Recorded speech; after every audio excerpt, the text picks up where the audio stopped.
और एक उदाहरण देता हूं, किसानों पे अत्याचार कैसे हो रहा है।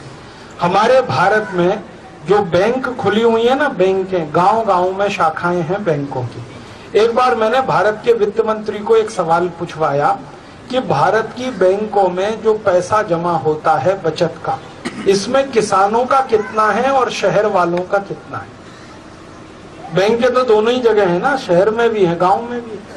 तो गांव की बैंकों में किसान कितनी बचत जमा करते हैं और शहर के लोग जो बैंकों में पैसा जमा करते हैं वो कितना है। तो वित्त मंत्री ने 6 महीने लगाए ये जवाब देने में, लेकिन जवाब ये आया कि गांव के किसान जो बैंकों में पैसा जमा करते हैं वो 77% है और शहर के लोग जो बैंकों में पैसा जमा करते हैं वो 23% है। इसको सरल भाषा में समझाता हूं। अगर बैंक में 100 रुपए जमा है तो उसमें से 77 रुपया किसानों का है, 23 रुपया शहर के किसी भाई का है। ऐसे समझ लो। बैंकों में कुल 40 लाख करोड़ रुपए जमा है इस समय, कुल सब बैंकों में। State bank of India, Punjab national bank, bank of India, सब बैंकों में मिला के 40 लाख करोड़ रुपए जमा है। अब इन 40 लाख करोड़ रुपयों में 77% किसानों का जमा पैसा है। ये समझ में आया? 40 लाख करोड़ का 77% अगर आप निकालो तो लगभग 30 लाख करोड़ के आसपास बैठता है, 30-32 लाख करोड़। इतना किसानों का पैसा है बैंकों में। तो ठीक है, ये बात समझ में आई। इसका माने बैंकों में ज्यादा पैसा किसानों का है। फिर दूसरा सवाल पूछवाया मैंने वित्त मंत्री से कि ये जो किसान बचत का पैसा बैंकों में रखते हैं, वापस किसानों को कर्ज की जरूरत पड़े तो बैंक इसमें से कितना पैसा किसानों को देती है और कितना पैसा शहर वालों को देती है कर्ज के रूप में। तब वित्त मंत्री ने जवाब ही नहीं दिया, क्योंकि घोटाला इसी में है। जवाब नहीं दिया। तब मुझे कानून की मदद लेनी पड़ी, राइट टू इंफॉर्मेशन एक्ट की मदद ली मैंने, RTI। तब जवाब आया, मैंने मजबूरी में जवाब दिया। जवाब क्या दिया? उन्होंने कहा कि किसानों की जो बचत है बैंकों में वो 77% है, लेकिन कर्जे के रूप में किसानों को सिर्फ 4% ही मिलता है। समझ में आ रही है बात? हम जमा करते हैं खून पसीने की कमाई अपनी बचत के रूप में 77%, 30 लाख करोड़ की हमारी कमाई है बैंकों में, और उसमें से हमको मिलता है मुश्किल से 3-4% कर्जे के रूप में। और बाकी किसको मिलता है? बाकी मिलता है शहर वालों को। और शहर वालों में भी किसको? टाटा, बिरला, डालमिया, धीरू भाई अंबानी, नुस्ली वाडिया, इनको मिलता है।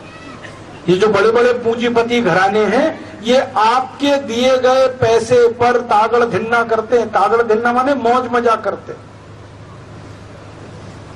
किसान पैसा जमा करते हैं, पूंजी बचाते हैं, पैसा बचाते हैं। किसान की आदत क्या है? 100 रुपए कमाना, उसमें से 90 रुपए बचाना, ये किसान की आदत है। और ये पूंजीपतियों की आदत क्या है? 100 रुपए कमाना और 110 रुपए गंवाना, ये इनकी आदत है। सारे बड़े पूंजीपतियों का अगर बैलेंस शीट आप निकालोगे तो बचत से ज्यादा उनका खर्चा है, और किसानों का बैलेंस शीट आप निकालोगे तो खर्चे से ज्यादा उनकी बचत है।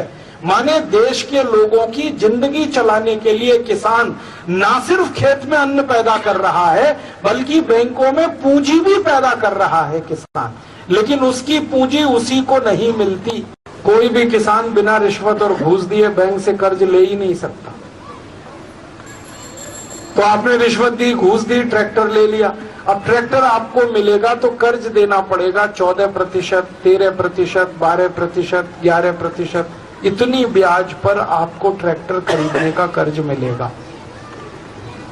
लेकिन मैं शहर में रहता हूं और शहर में रहने के लिए मारुति कार खरीदनी हो तो मुझे 7% की ब्याज दर पे ही मारुति मिल जाएगी।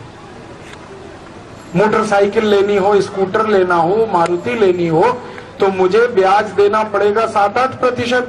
और मैं गांव में रहकर ट्रैक्टर चलाऊं और ट्रैक्टर खरीदूं तो ब्याज देना पड़ेगा 14%।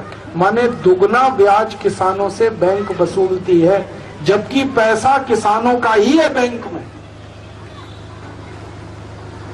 आपको समझ में आ रहा है कितना शोषण हो रहा है? एक तो आपका पैसा आपको कर्जे में नहीं देते, बड़े बड़े उद्योगपतियों को दे देते, फिर आपसे उसी कर्जे के लिए दुगना ब्याज लेते हैं जो शहर वालों से नहीं लेते। ऐसी लूट मचा रखी है सरकारों ने। और तकलीफ क्यों है ये? क्योंकि कानून वैसा है इस देश में। और मैं आपको जो कहानी सुना रहा हूं, ये एक दो कानून की कहानी नहीं, ऐसे 34,735 कानून हैं इस देश में जो किसानों की जिंदगी से खेल रहे हैं। किसानों के जी को जंजाल बना रखा है इन कानूनों।